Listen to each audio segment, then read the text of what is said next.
වේ යම් කිසි විනිසුරුවරයෙක් මට විනිසුරුවරගේ නම මතක නැහැ. විනිසුරුවරයෙක් FB එකට කරපු ප්‍රකාශයක් අවුරුදු 15ක ගෑනු දරුවෙක් අවුරුදු 18ක පිරිමි දරුවෙක් සමග පිරිමි කෙනෙක් සමග ලිංගිකව එකතු වුණොත් කැමැත්තෙන් හෝ අකමැත්තෙන් හෝ ඒක අකමැත්තෙන් සිද්ධ වුණොත් නම් ඒක වරදක් සිද්ධ වෙනවා කියලා කිව්වා.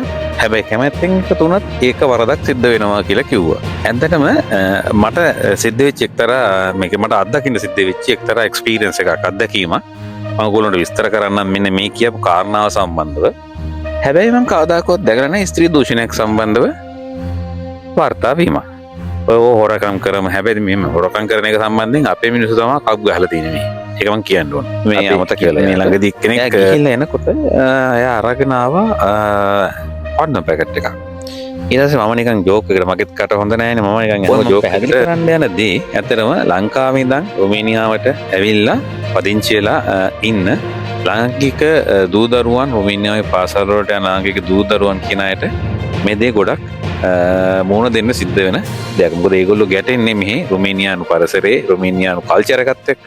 එතකොට ඒගොල්ලෝනේ අදත් මිලන් ට්‍රේල්ස් එක්ක මම ඔයගොල්ලොත් එක්ක විශේෂ කාරණාවක් කතා කරන්න යන්නේ. ඇත්තටම මේක මේ රොමේනියාව සම්බන්ධ දෙයක් නෙමෙයි. නමුත් රොමේනියාවේ ජොබ් එකක් කරගෙන මේ වාසය කරන කෙනෙක් විදිහට මම මෙහි දැක්ක සංස්කෘතිකමය දෙයක් වගේම මේක ලංකාවේ යම්කිසි විනිසුරුවරයෙක් මට විනිසුරුවරගේ නම මතක නැහැ. විනිසුරුවරයෙක් FB එකට කරපු ප්‍රකාශයක් සම්බන්ධ තමයි මම මේ කතා කරන්න යන්නේ අද. ඒක තමයි ඒ විනිසුරුවරයා ඒ කතාවෙදි කියලා තිබුණා අවුරුදු 15ක ගෑනු දරුවෙක් අවුරුදු 18ක පිරිමි දරුවෙක් සමග පිරිමි කෙනෙක් සමග ලිංගිකව එකතු වුණොත් කැමැත්තෙන් හෝ අකමැත්තෙන් හෝ මොන විදියකට හෝ ලිංගිකව එකතු වුණොත් ඒක අකමැත්තෙන් සිද්ධ වුණොත් නම් ඒක වරදක් සිද්ධ වෙනවා කියලා කිව්වා. හැබැයි කැමැත්තෙන් එකතු වුණත් ඒක වරදක් සිද්ධ වෙනවා කියලා කිව්වා. අවුරුදු 10ක් දක්වා ඒ පිරිමි දරුවා රිමාන්ඩ් කිරීම සඳහා රිමාන්ඩ් කරන්නත් ඒ මේ වරද බලපානවා කියලා කිව්වා. ඒ කියන්නේ ස්ත්‍රී දූෂණය කියන දේ යටතේ. ඉතින් ඇත්තටම මේ වෙලාවේදී මට ලොකු මේ ඇත්තටම මේ උපහාසාත්මක හැඟීමක් ඇති වුණා අපේ නීතිය පිළිබඳව. මොකද නීතිය කියන දේ හැදෙන්න ඕන මිනිස්සුන්ගේ යම්කිසි දේවල් රැකෙන්න මිසක් දැන් ඒ කියපු කාරණාවත් එක්ක අවුරුදු 18ක කෙනෙක් අවුරුදු 15ක ගැහැණු දරුවෙක් සමග ඒ විදිහට කැමැත්තෙන් ලිංගික එකතු වුණොත් අවුරුදු 10ක් අවුරුදු 18ක ළමයා ඉරේ දැම්මොත් ළමයාගේ අනාගතේට මොකද සිද්ධ වෙන්නේ? ඉතින් අන්න ඕක හිතලා නැහැ. ඔන්න තමයි ප්‍රශ්නේ වෙලා තියෙන්නේ. මම කියන කතාවට ගොඩක් අපි නීතිමය පුද්ගලයින් මේ එකතු වෙයි. මොකද ඒගොල්ලෝ නීතිය දාන නිසා නීති නොදන්න පුද්ගලයෝ මාත් එක්ක මේ පුරණ වෙයි. මොකද නීති නොදන්න නිසා ඒගොල්ලෝ. ඉතින් ඇත්තටම මම කියන්න කැමති කියන්න බලාපොරොත්තු වෙන්නේ ඇත්තටම මම මේ ජීවත් වෙන මේ රුමේනියාව වගේ මේ යුරෝපාතික රටවල් වල තියෙන සංස්කෘතිය කොහොමද හැදිලා තියෙන්නේ කියන එක. ඇත්තටම මට සිද්ධ වෙච්ච එක්තරා මේක මට අත්දකින්න සිද්ධ වෙච්ච එක්තරා එක්ස්පීරියන්ස් එකක් අත්දැකීමක් මම ඔයගොල්ලන්ට විස්තර කරන්නම් මෙන්න මේ කියපු කාරණාව සම්බන්ධව. මම එක දවසක මගේ හිතවතෙක් ඉන්නවා මේ දේවා කියන නගරයේ මං ඉන්න නගරේ ඉඳලා ටිකක් දුරින් කෝච් එක වගේ ට්‍රැවල් කරන්න ඕන දුරක් ඉන්නවා දේවා කියලා නගරයක් තියෙනවා. එහෙම මගේ හිතවතෙක් ඉන්නවා. ඒ දේවා කියන නගරයට ගියාම ඒ හිතවතාගේ රුමිනේනෙක් කෙනෙක් එයාගේ ගෙදරට ගියාම එයාගේ පුතාලා ඒ ළමයි එහෙම ඔක්කොම හොඳට අඳුරනවා. මං ගෙදර යනකොට එයා යාළුවගෙන් ඇහුවා ඔයාගේ ලොකු පුතා මම කියන කතාව හොඳට ඔයගොල්ලෝ ඔලුවට ගන්න. ඔයාගේ ලොකු පුතා කියලා මං එයාට මෙහි භාෂාව පුළුවන් ඉංග්‍රීසි භාෂාව බෑ. ඊට පස්සේ කිව්වා එයා මෙයාගේ මේ ගර්ල්ෆ්‍රෙන්ඩ්ගේ ගෙදර ගියා. ඔය ලොකු පුතා කියන ළමයාගේ වයස ඔයගොල්ලෝ කීයයි කියලා හිතන්න. ළමයාගේ වයස අවුරුදු 15යි. පිරිමි දරුවෙක්. ඇඟපත හොඳ හැටි දෙරි තියෙන පිරිමි දරුවෙක්. කොහෙද ගියේ? ඒ වෙලාවේ හැටියට රැය 8යි වෙලාව. රැය 8යි වෙලාව. කොහෙද ගිහිල් ලොකු පුතා ඔයාගේ දකින්න නෑ කිව්වම ගෙදරට ගිහිල්ලා එයාගේ ගර්ල්ෆ්‍රෙන්ඩ්ගේ ගෙදර ගියා කියලා කිව්වා.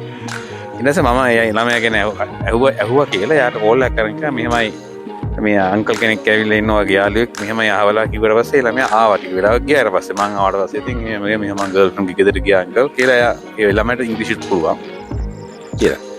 අපේ ලංකාවේ නම් ඔය සිද්ධ වුණොත් මොන වගේ දෙයක් සිද්ධ වෙයිද? ඒත් එක්කම එදා එතන් එන්න එතෙන්දී අපි බලන්න ඕන මේ සංස්කෘතිය ඇඩ ගහලා තියෙන විදිහ. ඇත්තටම මම දැන් මේ රටට ඇවිල්ලා මේ රුමේනියාව කියන රටට ඇවිල්ලා අවුරුදු 4ක් ගත වෙන්නේ. තාම මගේ ඇස් දෙකට කන් දෙකට අහලා නැහැ මේ ටෙලිවිෂන් එකකවත් මොනම ජනමාධ්‍යයකවත්. මම ගොඩක් වෙලාවට ජනමාධ්‍ය ටෙලිවිෂන් මේවා බලනවා. මොකද මට යම්කිසි දේවල් ඕගොල්ලොන්ට ඉදිරිපත් කරන්න අවශ්‍ය වෙන නිසා. හැබැයි මම කවදාකවත් දැකලා නැහැ ස්ත්‍රී දූෂණයක් සම්බන්ධව වාර්තා වීමක්. ඔය හොරකම් කරම හැබැයි මෙහෙම හොරකම් කරන එක සම්බන්ධයෙන් අපේ මිනිස්සු තමයි කප් ගහලා තියෙන්නේ. ඒක මම කියන්න ඕන. අපේ මේ ළඟදී කෙනෙක් ලේ 70000ද කොහෙද ලේ හෝ ඩොලර් 70000 වට ගණක් හොරකම් කරලා මාට්ටු යා. ඒ ඉතින් කප් ගහනවා. අපි කට්ටිය ගිය තැන කප් ගහනවානේ. ඒ නිසා ඒ වගේ දෙයක් මේ රුමේනියන් අයගේ වුණත් ඒ වගේ දෙයක් ඇක්සිඩන්ට් එකක් වගේ දෙයක් හැරුණකොට අර වගේ දෙයක් මට වාර්තා දැකලා නැහැ. හේතුව තමයි මෙහි ගැහැණිය කියන්නේ යම් කිසි පුද්ගලෙක්. පිරිමියා කියන්නේ යම් කිසි පුද්ගලෙක්. ඒගොල්ලොන්ගේ අවශ්‍යතාවයක් තමයි ලිංගිකත්වය කියන්නේ. ඒ කියන්නේ අපිට টয়ලට් එකට යන්න ඕන වෙනවා. එතකොට අපිට බත් කන්න ඕන වෙනවා. කන බඩගිනිනුත්. අන්න ඒ වගේ නිදිමත හැදෙනවා. අන්න ඒ වගේ දෙයක් තමයි මේගොල්ලොන්ගේ ලිංගිකත්වය කියලා කියන්නේ. නමුත් ඒක අපේ ආසියාතික රටවල් වල සංස්කෘතිය කියලා රාමුවකට කොටු කරලා මිනිස්සු ටික ඒක හරි ලොකු දෙයක් විදිහට පෙන්වලා තියෙනවා. ලිංගිකත්වය කියන හරි ලොකු දෙයක්. එන කෙලියක්. ඒක තමයි ඒගොල්ලන්ට කුතුහලය වෙන්නේ. මෙහෙම මිනිස්සුන්ට කුතුහලය කියන එක නැහැ.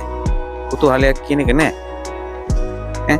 එතකොට මේ මිනිස්සු මේ ලිංගික අපයෝජන වලට යෙදෙන්නේ නැහැ. මොකද අනිත් එක මෙහෙ තියෙනවා යම් කිසි මේ ක්‍රමයක් හැදිලා අවුරුදු 16න් පස්සේ ළමයි සාමාන්‍යයෙන් මම ළමයි ගැන කතා කරන්නේ. පුද්ගලයෙක් ළමෙක් ගින්නේ ජනිත වෙන්නේ. ඒ අවුරුදු 16න් පස්සේ මේ ළමෙක් ගෙදරින් මිදෙනවා. එයාගේ තනියම ජීවත් වෙන්න පටන් ගන්නවා. එයා හැමදේම ඉස්කෝලේ යනවා, තනියම එනවා. සමහරවිට ඉස්කෝලේ යන අතරේ ඒගොල්ලෝ පාර්ට් ටයිම් කරනවා. ඉස්කෝලේ යන්න මේ මුදල් හොයා ගන්නවා. ඒගොල්ලන්ට අවශ්‍ය දේවල් ගන්න මුදල් හොයා ගන්නවා. ඔය වගේ දේවල්. ඉතින් ඔතෙන්දී ළමෙක් හොඳ පැත්තටත් නරක පැත්තටත් කියන දෙපැත්තටම යොමු වීමේ ප්‍රවණතාවය තියෙනවා. ඉතින් ඒක කන්ට්‍රෝල් කරන එක, ඒක බැලන්ස් කරන එක තමයි දෙමව්පියන්ට කරන්න තියෙන්නේ. ඉතින් අන්න එතෙන්දි මම එන්නේ ඒ කියපු වචනෙත් එක්ක ඕගොල්ලන්ට යම්කිසි පැහැදිලි කිරීමක් කරන්න මම අර ඉස්සෙල්ලා කිව්ව කතාවත් එක්ක. එදාය මං ගියේ ගෙදර යාළුවාගේ වයිෆ් එකපාරට අපි යම්කිසි මැගසින් එකකට කියන්නේ මේ ෂොප් එකකට ගියා මේ සුපර් මාකට් එකට බඩෝගයක් ගන්න. ඒ ගිහිල්ලා එන අවස්ථාවේ වාහනේ නවත්තන්න කියලා ඇලෙක්ස්ට එයා ගියා ෆාමසි එකකට. එතන තියෙන පොඩි ෆාමසි එකක් වගේ. ඒකට ආපහු ගියා එයා. මේ අමතක වෙලා යාට. එයා ගිහිල්ලා එනකොට එයා අරගෙන ආවා පොඩ්න පැකට් එකක්. ඊට පස්සේ මම නිකන් ජෝක් එකකට මගෙත් කට හොඳ නැහැනේ මම නිකන් අහුවා ජෝක් එකට මේ ඇලෙක්ස් මොකද හදිස්සි මේ අරන් ආවේ ඒ අපේ පුතාට කියලා කිව්වා. ඒ කියන්නේ එයාගේ අර මම අර කිව්වේ මම එනකොට අර එයාගේ ගර්ල්ෆ්‍රෙන්ඩ් ගේ ගෙදර ගිහින් ඉන්නවා කියලා කිව්ව පුතාට තමයි එයා අරන් ඇවිල්ලා දෙන්නේ. කියන්නේ අම්මා පුතාට මේ උපත් පාලන මේවා අරගෙන ආවා. ඉතින් ඕක ලංකාවේ දෙයක්. ඕක ලංකාවේ වුණා නම් ඒ අරන් ආපු ගෑනු කෙනා නරක ගෑණියක් කියලා. එතකොට මේක මහ කුණු හරපයක් කරනවා. අම්මා පුතා අරගෙන ඇද්දි මේක මේ පවුල හරි ජරා පවුලක් වෙනවා. ඔන්න ඔය වගේ ඒ කියන්නේ අපේ ඇටිටියුඩ්ස් අපේ ඒ කියන්නේ අපේ සිතුවිලි අපේ මේ තියෙන මේ සිතුවිලි තමයි අපේ මේ හැම දෙයකටම පාදක වෙලා තියෙන්නේ. දැන් මෙහි ඇත්තටම ඔක සාමාන්‍ය දෙයක්. මම ඔයගොල්ලන්ට මේ විදිහට පැහැදිලි කරන්නම්. ඔය මම පැහැදිලි කරන්න යන දේ ඇත්තටම ලංකාවේ ඉඳන් රුමේනියාවට ඇවිල්ලා පදිංචි වෙලා ඉන්න ලාංකික දූ දරුවන් රුමේනියාවේ පාසල් වලට යන ලාංකික දූ දරුවන් කියන අයට මේ දේ ගොඩක් මුණ දෙන්න සිද්ධ වෙන දෙයක්. මොකද ඒගොල්ලෝ ගැටෙන්නේ මෙහි රුමේනියානු පරිසරයේ රුමේනියානු කල්චර් එකත් එක්ක. එතකොට ඒගොල්ලොන් ඒ විදිහට හැඩ ගැහෙනවා කියනවා නෙමෙයි ඒගොල්ලොන්ට මේක දකින්න ලැබෙන දෙයක්. මොකද මෙහි අවුරුදු 16න් පස්සේ මම ඔයගොල්ලන්ට පැහැදිලි කරවුවා අවුරුදු 16න් පස්සේ දරුවෙක් ගෙදරින් මිදෙනවා. ගෙදරින් මේගොල්ලෝ නිදහස් කරනවා. යාගේ තනියෙන් ඊගාට ඇලර්ජි වත් වෙනවා. ඒකට අනේ ඒ අවස්ථාවේදී තනියෙන් ජීවත් වෙනවා කියන එකේදී ගයිඩ් කරන එක තමයි මම කිය ඔය විදිහට දෙමව්පියෝ කියන කට්ටිය කරන්නේ. එතකොට අර මම කියාපු විදිහේ ලෝ එකක් මෙහෙට ගේන්න අවශ්‍යතාවයක් වෙන්නේ නැහැ. හැබැයි මෙහි ලෝ එකේ තියෙනවා ස්ත්‍රීන්ට විශේෂ ආරක්ෂාවක් දෙනවා.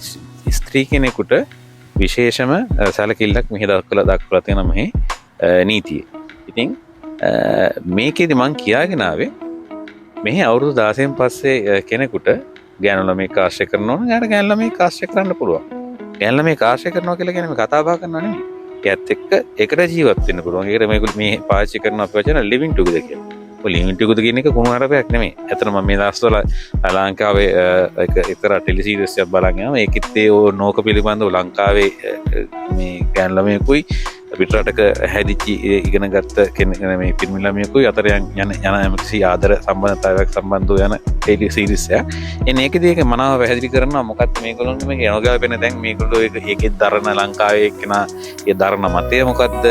එතකොට ඒක අර පැහැදිලි කරලා දෙන්නේ නැහැ අන්න ඒ වගේ දේවල්. ඉතින් ඔන්න ඔය වගේ දේවල් ආවට පස්සේ ඔය වගේ ඔය දැන් ඇත්තටම ඒ කියන්නේ විවාහයට පෙර කෙනෙක්ව හඳුනා ගැනීම ලිවිං ටුගෙදර් කියලා කියන්නේ. මේ ලිවිං ටුගෙදර් කියන එකේදී මේ මේක කුණුහරුපයක් නෙමෙයි. ඇත්තටම කිව්වොත් පැහැදිලිවකුත් මේ කුණුහරුපයක් නෙමෙයි. හැබැයි අපි අපේ උදවිය ගොඩක් කියලා අරගෙන මේක මහා කුණුහරුපයක්.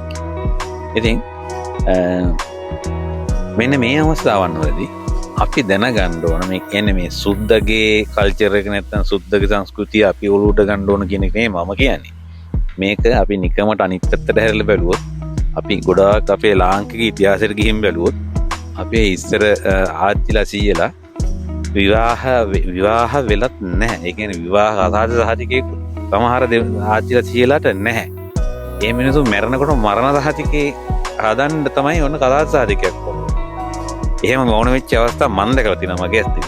ඉතින් එහෙම ආපු සමාජයක අපි මේ යම්කිසි මනස්කාර උරුයි දාගෙන අපි හදාගත්ත යම්කිසි සංස්කෘතියයි සම්මත මේ කොටුවක් ඇතුළත අපි ජීවත් වෙනවා. ඉතින් අපි මේ කොටුව ඇතුළේ ජීවත් වෙන තාක් කාල අපිට ලෝකේ හරි හැටි දකින්න හම්බෙන්නේ අපිට තියෙන ප්‍රශ්න निराකරණය කරගන්න වෙන්නේ නැහැ. අපේ මනස නිරවුල් කරගන්න වෙන්නේ නැහැ. ඉතින් ඔන්න ඕකෙදි මාත් එක ගොඩක් අය එකම වෙන එකක් නැහැ. මට ගොඩක් අය දුෂ්පවරයි. මම මෙතෙන්දී විචාරයක් කිරීමක් පමණයි කරන්න නැත්නම් වෙනවත් කිරීමක්. ඉතින් ඔයගොල්ලෝ හිතලා බලන්න අර මං කියපු විනුසුරුවරයා කියපු කතාව මම ඔයගොල්ලන්ට පොඩි ටිකක් මම මේකෙදී ඔයාලට පුළුවන් වෙයිද දන්නේ නැහැ. මොකද මේ YouTube එකේ මම තව කෙනෙක්ගේ දෙයක් දාන හින්දා පුළුවන් වුණොත් මම ඒක දාලා පෙන්නන්න. ඒ විනුසුරුවරයා කියන කතාව. ඉතින් ඕකෙදි ඒ නීති සම්පාදනයේදී ඒකද බලන්නේ ලංකාවේ ඒ පුද්ගලයාට අවුරුදු 18ක කෙනාට සිද්ධ වෙන දෙයි මෙහි රටක සිද්ධ වෙන දෙයි. ඒ කෙනා ඒකින් දෙන්නගේ කැමැත්තෙන් ඒ දේ සිද්ධ වෙනවා. නමුත් ලංකාවේ දෙන්න කැමැත්තෙන් සිද්ධ වුණත් අර අවුරුදු 18 ළමයා අවුරුදු 10ක් හිර යන අවුරුදු 28 යනකොට ඌ හිරපත් කාලා තමයි ඉන්නේ. ඒක ඌ හිර හිටියෙක්. ඒක ලංකාවේ විදිහට නම් ඌට හිරකාරයෙක් විදිහට නැත්නම් වැරදිකාරයෙක් විදිහට හංගඩු ගහලා සීල් කරලා ඌ ඉවරයි. ඒ වගේ මිත්‍ති දිවසක එක් කරලා ඉවරයි. ඌට ආය කතා කරන්න දෙයක් නැහැ. බාන කොච්චර වෙනසක්ද කියලා. හිතන්න. එහෙනම් මං ගිහින් එන්නම් ආයෙත් දවසක මේ වගේ දෙයක් එක්ක එකතු වෙනකන් විලන් ට්‍රේල්ස් එක්ක එකතු වෙනාර ඔයගොල්ලන්ට චව් කියනවා.